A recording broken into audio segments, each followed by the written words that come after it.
Hey everybody, it's Dr. Jonny, and today I'm going to try to give you my version of the answer to the question absolutely every health professional in America is being asked probably multiple times a day, and that is, what can we do about the coronavirus? What can we do to protect ourselves against it? What can we do if we get it?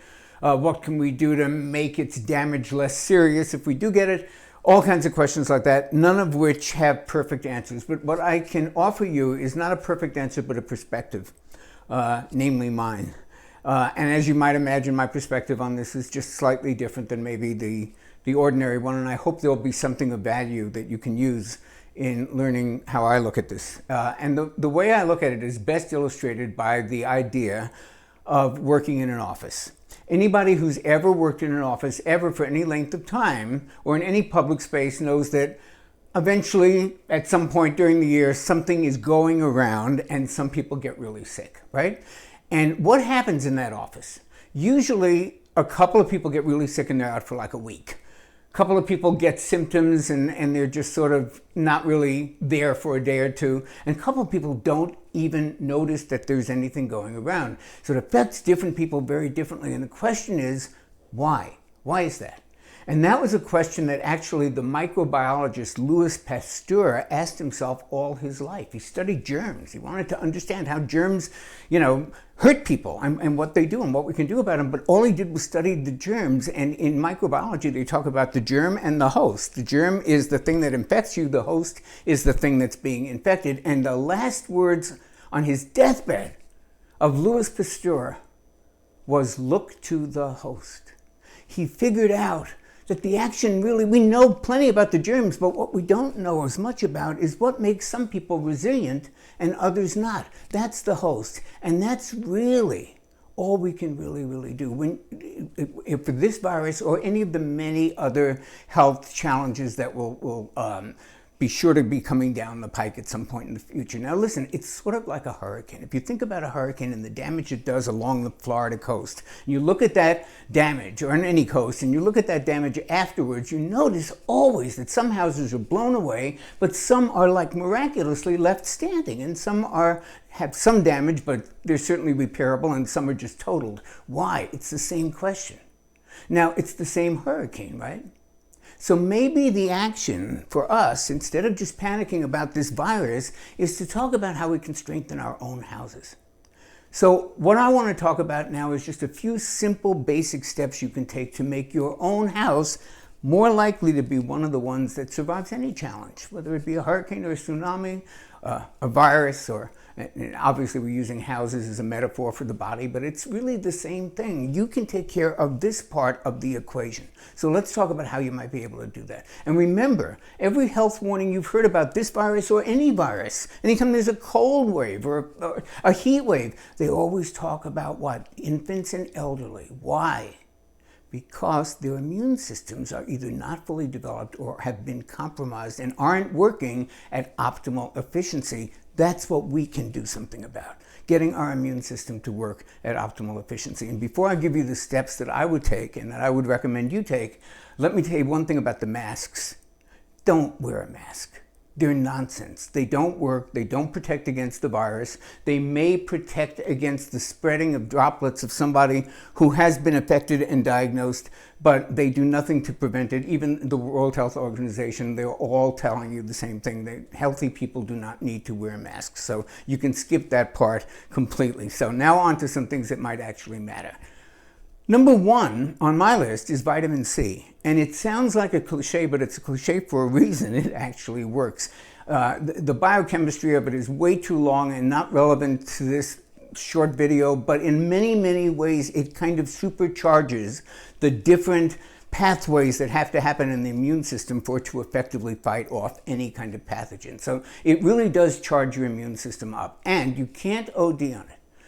They used to give intravenous vitamin C, a therapeutic vitamin C, and the prescription would say, give to bowel tolerance, meaning if you get a little diarrhea, that's when your tissues are saturated with this stuff. And that's not going to happen at anything under, 5 to 10 to 15 to 20,000 milligrams a day. I'm suggesting you start with a couple thousand milligrams a day and feed it to yourself all the time. So keep your tissues saturated with it. It's very helpful. Number two is zinc. Zinc is just as important as vitamin C, but it doesn't get nearly as much attention. It's a tremendous immune system booster. And at this time of year, or this kind of a challenge that we're talking about right here, I would up my dosage to 50 milligrams a day. And if you can do that in divided dosages of 25 and 25, all the better, but just get 50 milligrams at least of zinc into you every day. And lozenges, by the way, work just fine. Number 3 is sambucol, which is a black elderberry extract, an extract of the fruit black elderberry, which is a really nasty tasting little fruit that doesn't even grow in America. But the extract of it is an antioxidant powerhouse. And it's been shown, there are actually studies on sambucol, which is the syrup, the elderberry syrup version of the elderberry. It's the extract in a very delicious syrup. And by the way, there's a million imitators of that. Just get the real one. The sambucol is the one that's been tested. That's the one I use. That's the one I recommend. And what that black elderberry extract does, that sambucol syrup, is that it shortens the number of days you're sick. And it's done that with the flu. Now, do we know it's going to do the same thing with the coronavirus? No, but it makes sense. It passes the smell test that if that particular antioxidant cocktail is effective at limiting the damage that other virus and flu-like things can cause, it's very likely going to have a beneficial effect in just boosting your immune system in general and boosting your resilience, which is really what we're talking about. The number 4 is olive leaf complex. I like this stuff a lot. I even wrote a little booklet once about it, about the olive leaf complex miracle. But it has all these polyphenols, all the good things that we find in olive oil. They're in the olive leaf, and when you extract them, they have real medicinal properties. And as I wrote in that little booklet, it's been demonstrated that the extracts from the olive leaf are very effective against a whole host of microbes. Against the coronavirus, who knows? It hasn't been tested, but it's got a good resume for being effective against microbes. I would definitely include that. The brand to look for is Barlean's. They make it both in a gel and in a really nice little throat spray, which is nice as well. Number 6 is N-acetylcysteine, also known as NAC. It's a very effective antioxidant that has a particular kind of affinity for the upper respiratory system. So NAC is by itself a very good antioxidant. It's a precursor of something called glutathione, which is your body's own most powerful antioxidant. So NAC goes in and kicks the factory a little to make you make even more of that stuff. But on its own, as a powerful antioxidant, it tends to have an affinity, as I said, for the upper respiratory tract. And so it's really good for things like that. And I would definitely include 600 to 900 milligrams a day of NAC during this time of trying to really boost up your immunity. And finally, and this is very important to remember, let's keep a perspective on exactly how much of what we're experiencing is the real life danger and how much is being caused by panic. And I'll get to that in just a minute. But let's talk about the real life danger. Let's compare it to the flu. I'm going to read some statistics right off of here. So as of now, I'm filming this in March of 2020, and the CDC has just been on the air, and I just heard Governor Cuomo in New York State give some statistics. So these are the statistics that are accurate for now. So as of now, the coronavirus has had 89,000 illnesses reported worldwide. 89,000. Okay. And how many deaths? 3,000. The flu in the U.S. alone has 32 million cases, 32 million illnesses, right? 310,000 hospitalizations and 18,000 deaths. And that's just in the U.S., and that's just in this season. Now, I am not saying don't worry about the coronavirus, it's all a hoax. I'm not saying any of that. I'm saying let's keep it in perspective. This is not the Black Plague. The Black Plague wiped out 25 million people. This is not that. This is a scary, challenging virus that probably is not going to destroy the planet and the world. And that leads me really to what I think is my most important piece of advice, and I hope that you take it as seriously as anything I say about what supplements to take and what face masks not to wear. And that piece of advice, and it's science-based, is to relax. And I'll tell you why. Our thoughts, what we think about, what we worry about, what we stress about, all of that stuff, it matters. It has a profound physiological effect on our body. And it has a profound physiological effect on our immunity.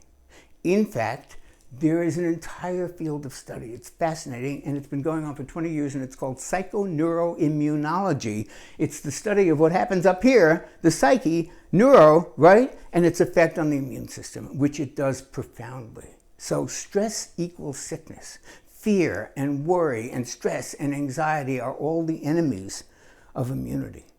So that panic that everybody's feeling has real consequences. And it's kind of out of proportion to the real life danger, the real percentages. So how can you maybe manage, if maybe you're just a nervous person and you get nervous about all kinds of things, or maybe you're reacting very strongly to this, or what do you do about that if you are feeling stressed? You do the same thing that we advise you to do for any situation that produces a lot of stress. You find things that calm the body and the mind and the spirit. You take a walk in greenery. I can't even begin to tell you the amount of research that's been done showing the physiological and metabolic metrics that improve when people are exposed to just a little bit of greenery, even in an urban environment. You do some deep breathing. You close your eyes. You breathe in and out for 4 minutes, 5 minutes, as long as you feel you can do. But every breath lowers your heart rate, lowers your blood pressure, changes your brain waves. There is an app. Every one of you should go download this app right now. It's called 48 Seconds, and it's free. And it literally gives you like a guided meditation, a step back from life for just, 3/4 of a minute with deeper breathing. And it's very, very therapeutic, and it's really available. And now I'm going to tell you something that's going to blow your mind, because I'm going to tell you the thing that has been shown in research to be the most boosting of immunity of anything we've talked about. And I learned about this fairly recently by the great, you've all heard me talk about David Perlmutter, the neurologist and the author of Brain. Well, he and his son, Austin Perlmutter, just wrote an incredible book called Brainwash.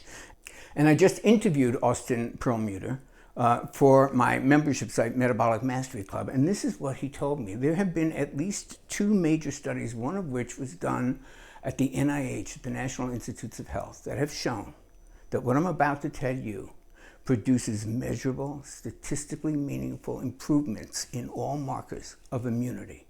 And do you know what it is? Generosity.